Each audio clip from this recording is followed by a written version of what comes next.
So advocacy, the way I look at it, is certainly about issues. It's about things like budgets and funding and regulatory and all that other things, but basically it's about people. How are y'all?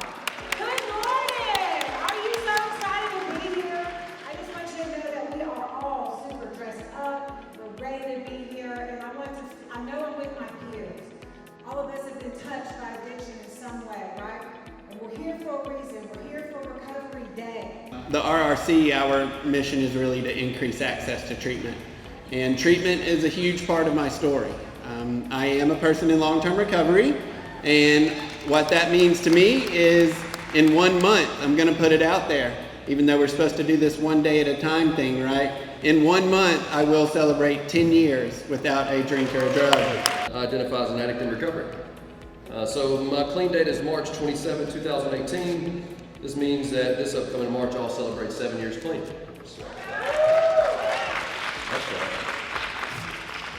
Yeah, so I wouldn't consider my life before recovery much life at all. My earliest memories of addiction, to me, I think of obsessively eating Reese's Pieces peanut butter cups that my sister was selling for a band, and I ate so many that I made myself sick. I also remember finding out that if I spun around in a chair a whole bunch, you could get a lightheaded.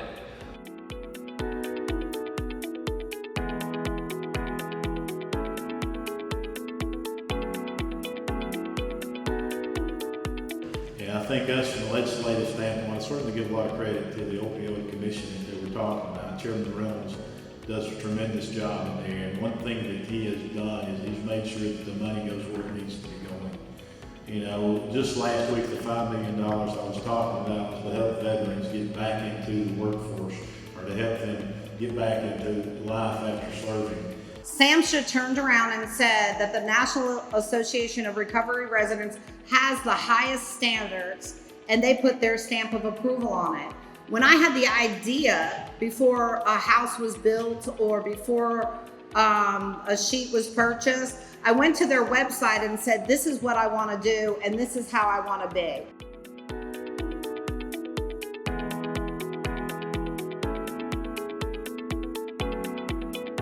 We're a 6-month program. They can stay up to a year. We also provide a phase 4 situation. So once they graduate the main program, they're able to kind of stick around, be of service in the community until they can figure out what's next for them. That means they can provide the security of a home and life's basic needs through an income solely dependent on their job skills. We work solely with women. And unfortunately, sometimes we women will accept a codependent relationship or a toxic relationship just on the sole basis because we lack the financial ability to provide a home of our own. And so we will settle for far less than what we would deserve just so that we can have a roof over our heads.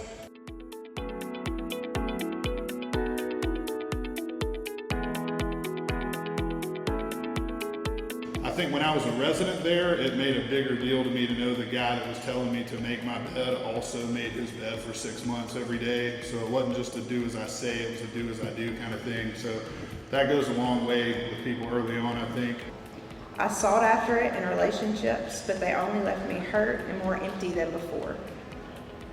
As I looked to others for my self-worth and my identity. After a sports injury, I discovered opiates, and this drug that was intended for physical pain became my solution for emotional pain. We try to get any individual that comes through the criminal justice system. That means that you can be arrested for drug charges. It can also be property crimes. It can also be domestic related crimes.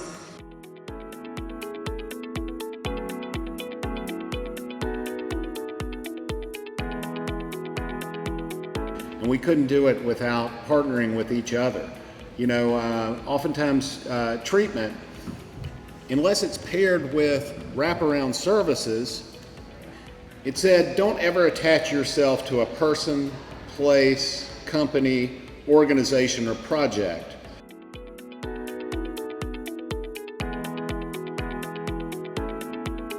We do peer support and advocacy as a main part of our program.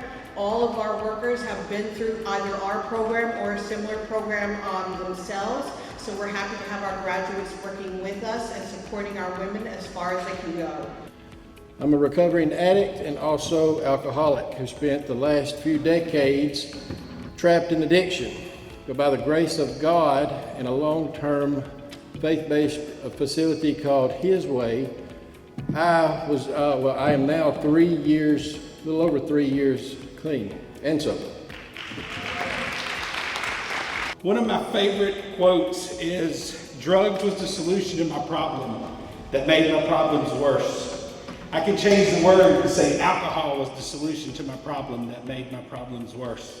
Whatever your hurt, habit, or hang-up is, was the solution to my problem that made my problem worse.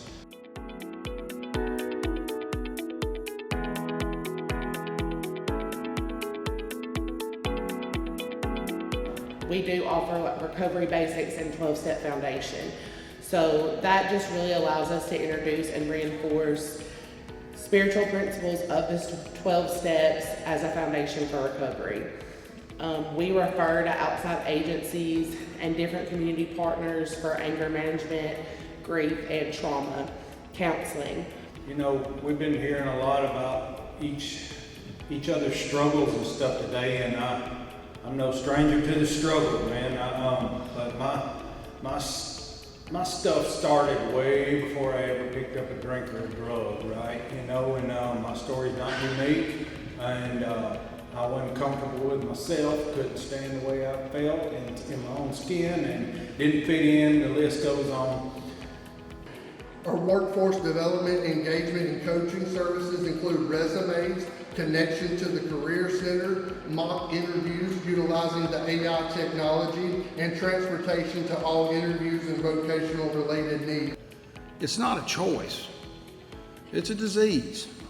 And I will say this, one of the most important parts of that and way to tackle that is, all the people who are in here today who have either gone through addiction or are here today because you love someone and you're supporting someone who has an addiction.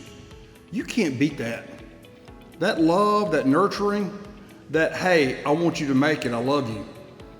That means a lot. More importantly, I want to thank each one of y'all. Because right now, there's someone that's using that doesn't know that they're going to come into contact with you. Right now, there's a son whose father is going to be helped by the people in this room.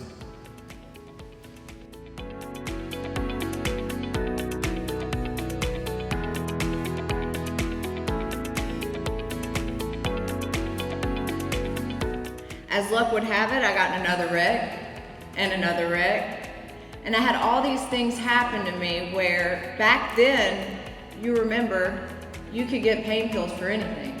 We do accommodate MAR, medical assisted recovery.